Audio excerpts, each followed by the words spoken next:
तो साधना बहन जी is a good healer. जो भी कोई भी ब्लॉकेजेस है ना, कोई भी मेंटल ब्लॉकेजेस है, रिलेशंस में ब्लॉकेजेस है, या कोई दुखी सैडनेस होते हैं, उन सभी को हील करती है। एनर्जी हीलर है। बहुत सारे लोग इनसे ठीक हो गए हैं। बहुत अच्छे से हम उनको वेलकम करते हैं कि साधना बहन जी। ओम शांति।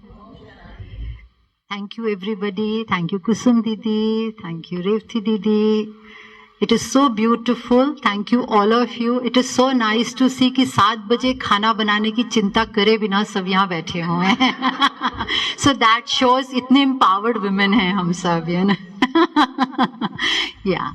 तो जैसे रेवती दीदी ने बताया और जैसे डॉक्टर नैन्सी बात कर रहे थे कि एक फिजिकल एस्पेक्ट होता है हमारी हेल्थ का और एक इमोशनल एनर्जेटिक एस्पेक्ट होता है। अगर मैं आपसे कहूं कि आप अपनी फिंगर पे एक रबर बैंड लगा लीजिएगा बहुत टाइट से, तो क्या होगा आपकी फिंगर में थोड़ी देर के बाद में? ब्लड सर्कुलेशन रुक जाएगी, स्वेलिंग आ जाएगी, आपको वो रबर बैंड निकालना पड़ेगा। अगर आप वो रबर बैंड नहीं निकालेंगे तो क्या होगा? एंड अगर बिल भी नहीं निकालेंगे, आपने 1 महीना रबर बैंड नहीं निकाला, फिर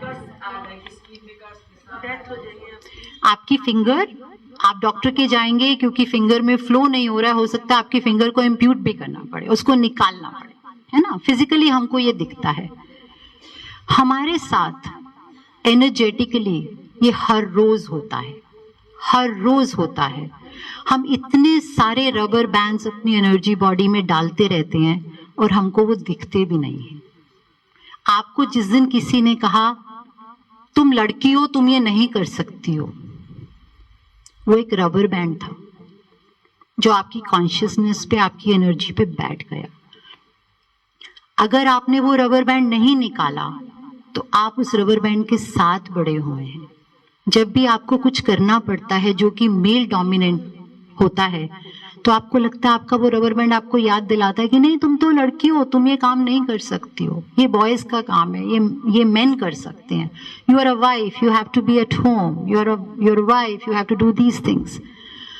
तो हम क्या करते हैं, हम एनर्जी मेडिसिन में वो जो रबर बैंड्स हैं उन रबर बैंड्स को हटाते हैं। हमारी एनर्जी बॉडी में पावर होती है कि 6 टाइम्स द प्रॉब्लम, अगर एक प्रॉब्लम आई वो 6 बारी तक उसको सह लेती है, पर उसके बाद वो आपकी फिजिकल बॉडी में मैनिफेस्ट, इमोशनल बॉडी में मैनिफेस्ट करने लगती है। हम जितनी बीमारियां देखते हैं, कैंसर, डायबिटीज, जो भी है, वो सब कुछ क्योंकि हमारी एनर्जी बॉडी में वो कॉन्ट्रैक्शन हो गई है, वहां से निकल कर आती हैं। अब जो नई साइंस है, याद है पहले हमें कहा जाता था मेरी मदर को डायबिटीज है तो मुझे तो डायबिटीज होगी होगी, मेरी मदर को ये है तो मुझे, मेरे फादर को बीपी था इसलिए मुझे बीपी हो गया। न्यू मेडिकल साइंस सेज कि आपके पेरेंट्स से आपका inheritance of disease is only 3%। अगर आप अपने आप को वो एनवायरनमेंट नहीं देते हो जो आपके पेरेंट्स ने दिया था एनवायरनमेंट, अगर आप एनवायरनमेंट बदल लेते हो, अगर आपकी मदर ने अगर मेनोपॉज के टाइम में वेट गेन कर लिया था और उनको डायबिटीज हो गया था और आपने भी बड़े मजे से वही करा जो उन्होंने किया था, तो आपके चांसेस ज्यादा हैं। बट अगर आपने कहा नहीं, मुझे अपने पे काम करना है और आप अपने पे काम करते हैं, तो आपके चांसेस सिर्फ 3% डीएनए से हैं, बाकी आप कल्चरली जो भी करना चाहें एनवायरमेंटली कर सकते हैं। तो सबसे पहले फिजिकल हेल्थ बहुत जरूरी है, बट हम एनर्जी बॉडी में कहते हैं कि हम 99% एनर्जी है, हम सिर्फ 1% फिजिकल है। जब वो प्राण छूटते हैं, जब कॉन्शियसनेस चली जाती है, वो शरीर किसी काम का रहता है? नहीं रहता है ना। पर जब तक वो कॉन्शियसनेस उस शरीर में थी, उस शरीर को संभालना है, वो वेसल है, वो टेम्पल है। जैसे भगवान के लिए टेम्पल बनाते हैं, बाबा के लिए रूम बनाते हैं, तो रूम साफ करते हैं कि वाइब्रेशंस अच्छी रहें। ये हमारा टेम्पल है, इसको हमें संभालना है। बट उसके अंदर क्या है, उसको संभालना बहुत बहुत जरूरी है। WHO की एक स्टडी आई है कि in times to come every 3rd person will have mental problem, every 3rd person will have mental problem. तो हम एक महामारी की तरफ जा रहे हैं। हम कोविड से कितना डरते थे, पर ये वाला एपिडेमिक कोविड से भी बड़ा है। तो सबसे पहले हमको एज वुमेन ये एक्नॉलेज करना है। हम क्या करते हैं, हम बहुत अच्छी माँ हैं, बहुत अच्छी बेटी हैं, बहुत अच्छी बहन हैं, बहुत अच्छी वाइफ हैं। आपके हस्बैंड थोड़े से भी उदास होते हैं, आपका बच्चा थोड़ा सा भी उदास होता है, आप कितना काम करते हैं उन पे, डॉक्टर के भी ले जाते हैं, सब कुछ करते हैं, पर जब अपनी बारी आती है तो हमें लगता नहीं हम ठीक हो जाएंगे, हम देख लेंगे अपने आप को। Please do not ignore your needs. अपने आप को देखना is not being selfish, it is self compassion. और सेल्फ कंपैशन बहुत बहुत जरूरी है। अभी रेवती दीदी ने वो गेम खिलाया था हमको और उन्होंने पूछा था कितने लोगों ने अपना नाम लिखा है उस सर्कल में। हम में से कितने कम लोगों ने वो नाम लिखा था। हम में से ज्यादातर लोगों ने अपने हस्बैंड का, अपने बच्चों का, अपनी मदर का, कितने लोगों का नाम लिखा था, पर अपना नाम नहीं लिखा था। But everything begins from here. अगर हम ठीक हैं, अगर हमारे अंदर सब कुछ ठीक है, तभी हम अच्छी माँ, अच्छी बीवी, जो भी रिलेशंस है वो हम सब निभा पाएंगे। और राजयोगा में आके मैंने ये बात सीखी। अगर ये सबसे बड़ा, मुझे रेवती दीदी ने बोला कि आप वुमेन एम्पावरमेंट पे बात करिएगा। ब्रह्म कुमारीज में बैठ के वुमेन एम्पावरमेंट पे बात करना, मुझे लगता है इससे ज्यादा एम्पावर्ड जगह ही नहीं है वुमेन के लिए।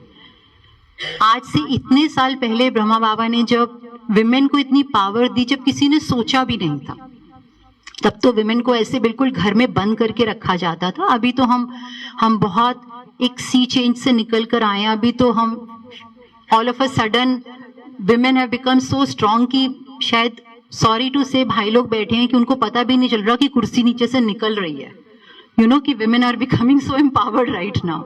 सो जहां तक वो एम्पावरमेंट की बात है वो आई है, बट ब्रह्म कुमारीज में आप देखिए कि ब्रह्मा बाबा ने हमको तब एम्पावर करा जब कोई भी हमारी स्ट्रेंथ को नहीं जानता था, and he saw that in us. और जहां तक इक्वालिटी की बात है, there is nothing like equality. हम बहुत दिन से इस बात के लिए लड़े हैं, इक्वालिटी के लिए। हम अपने में होल एंड कंप्लीट हैं। हमी में मैस्कुलिन और फेमिनिन दोनों हमी में है। हमें अपने अंदर को पहचानना है। जब मैं एनर्जीज पे काम करती हूँ तो हम कहते हैं कि शक्ति बॉडी में नीचे से उठती है। जब हम चक्रस पे काम करते हैं हम कहते हैं शक्ति बॉडी से नीचे उठ के ऊपर जाके शिव को मिलती है। हर किसी में, भाई के शरीर में भी और बहन के शरीर में भी, वो शिव और शक्ति दोनों बैठे हैं। शक्ति भी हमी में है, शिव भी हमी में है। हमको सिर्फ पहचानना है। हम उस women are like that river, वो नदी की तरह है जो कि फ्री फ्लोइंग है। हम बाय नेचर हम बहुत फ्री फ्लोइंग हैं। The moment we start comparing ourselves to equality, men, other things, हम वो नदी के पानी को उठा के ग्लास में डाल रहे हैं कि अब तुम कन्फाइन हो जाओ, तुम इतने हो। Please don't get confined. Acknowledge the strength with in, acknowledge that we are that superwoman, we are, हम शक्ति हैं और शक्ति को किसी से कोई वैलिडेशन नहीं चाहिए। इतना मुझे 8 साल हो गए ज्ञान में आए हुए। ज्ञान में आने से पहले मैंने बहुत सारी meditation, I come in from a very religious background. मेरे पेरेंट्स के यहाँ बहुत पूजा होती थी। मैं बहुत भक्ति के बैकग्राउंड से आई हूँ और कहते हैं भक्ति के बैकग्राउंड से आने वाले लोगों को एक फायदा ये रहता है कि उनके लिए स्पिरिचुअलिटी नीरस नहीं होती है। उनको पहले से वो कनेक्ट आता है कैसे करना है। बट उसके बाद मैंने बहुत सब कुछ एक्सप्लोर करके मैं ज्ञान में आई। यहाँ आके जो प्यार, अनकंडीशनल प्यार, आप कहीं जाते हैं, आप किसी से कुछ काम करवा के देखिए, अगर वो 4 दिन आते हैं और 5वें दिन नहीं आते हैं, आप कहते हो यार इन्हीं का काम कर रहे हैं फिर भी ये नहीं आते हैं। हमें देखिए, हम कितनी बार क्लास में नहीं आते फिर भी दीदी लोग फोन करके कहती हैं ठीक हो, क्यों नहीं आए, आओ। इतना ज्यादा, मतलब कौन किसी के लिए इतना स्पेस होल्ड करता है जितना दीदियां यहाँ पे करती हैं। तो इतना सीखने को मिला है। अनकंडीशनल लव मैंने ब्रह्म कुमारीज में आके सीखा है। As a mother you feel you are very unconditional towards your children, towards other people, but मैंने ब्रह्म कुमारीज में आके सीखा कि अनकंडीशनल प्यार किसको कहते हैं। मेरा पूरा काम वाइब्रेशंस पे है। मैंने यहाँ आके सीखा कि कैसे वाइब्रेशंस को डे टू डे में यूज किया जाता है। I have done my studies from abroad to learn about vibrations, to learn about quantum physics. And Brahma Baba ने इतने साल पहले हमको वाइब्रेशन से सिखाया कि हम क्या हैं, we are only our vibrations. And as Brahma Kumaris, you know, the whole slogan is when I change the world changes. तो हम क्या बदल रहे हैं अपने अंदर? हम अपनी वाइब्रेशंस, अपनी एनर्जी बदल रहे हैं. आपको मालूम है हमें 60 to 70,000 थॉट्स पर डे आते हैं और उसमें से 95% थॉट्स रिपीट थॉट्स होते हैं. जो हमें पहले आए हुए हैं वही थॉट्स अगले दिन आते रहते हैं. तो हम कैसे बदलेंगे? उनको बदलने के लिए meditation is a very very beautiful tool.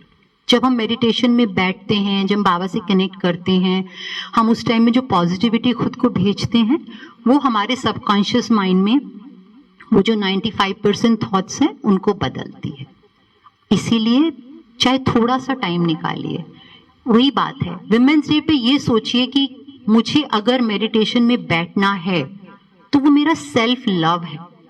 वो टाइम मुझे निकालना ही है. अगर मुझे मुरली सुनने जाना है, दैट इज, चाहे आपके घर में लोग थोड़ा सा, कभी कभी होता है कि लोग थोड़ा सा ऐसे कहते भी हैं कि खाने का टाइम है, ब्रेकफास्ट का टाइम है, चाय का टाइम है, और आप चले जाते हैं. बिल्कुल आप निकलिए, आगे पीछे कर लीजिएगा वो काम, बट वो टाइम अपने आप को जरूर दीजिएगा. एंड यहाँ तो इतना ब्यूटीफुल है. मेरा ही एग्जाम्पल है कि मैं मॉर्निंग मुरली में रोज नहीं जा पा रही थी. बाबा ने इतना ब्यूटीफुल करा. मैं कुसुम दीदी से मिलने आई. कुसुम दीदी ने कहा अच्छा एक और मुरली शुरू कर लेते हैं बाद में. उसके बाद में एक और मुरली शुरू हो गई. तो इंटेंशन तो क्रिएट करिए, कहिए तो सही कि मुझे करना है. जैसे ही आप इंटेंशन क्रिएट करेंगे, यूनिवर्स बहुत ब्यूटीफुल है, बहुत ब्यूटीफुल है. आप देखेंगे कि आपको वो सारे आंसर्स मिलने शुरू हो जाएंगे. टाइम बहुत कम है, मैं बोलने जाऊंगी तो मैं बहुत देर तक बोलती रहूंगी, बट सिर्फ यही कहूंगी कि अपने पे सेल्फ कंपैशन पे काम करिए. और सेल्फ कंपैशन में मेडिटेशन एक रास्ता मिल जाता है जब हमको, उससे खूबसूरत कुछ नहीं हो सकता हमारी लाइफ में. और प्लीज अपने ब्रेथ वर्क पे ध्यान दीजिएगा. हमारे जो ब्रेथ वर्क है वो हमारा प्राणा है. अगर हम अपने ब्रेथ वर्क पे ध्यान देते हैं, आपने देखा होगा जब कोई घबरा जाता है, कुछ हो जाता है, तो उसको बोलते हैं ना पहले आराम से बैठो, ठीक से सांस लो. क्योंकि जब हम थोड़ी सी गहरी सांस लेते हैं तो हम अपने शरीर को ये मैसेज भेज रहे हैं सब ठीक है, सब सेफ है. अगर आप बहुत चीजें घूम कर पहुंचेंगे तो आपकी ब्रेथ डीप होने लगेगी. अगर आप वो सब कुछ नहीं कर पा रहे हैं तो जब आप मेडिटेशन में बैठते हैं थोड़ी सी अपनी ब्रेथ को डीप कर लीजिएगा. उससे क्या होगा कि आपका ध्यान की क्वालिटी बेटर हो जाएगी, आपका ब्रेन शांत रहेगा और आपके शरीर में, नहीं तो क्या होता है अगर हम घबराहट में होते हैं तो हमारे सारे जितने हार्मोन्स, हमारे जितने केमिकल्स हैं वो सब भाग के पहुंच जाते हैं. कुछ गड़बड़ है, चलो कुछ गड़बड़ हो रही है, खाना ठीक से मत पचाओ, कुछ मत करो, पहले इसको बचाओ, कुछ गड़बड़ है, इतनी तेज तेज सांस ले रहे हैं.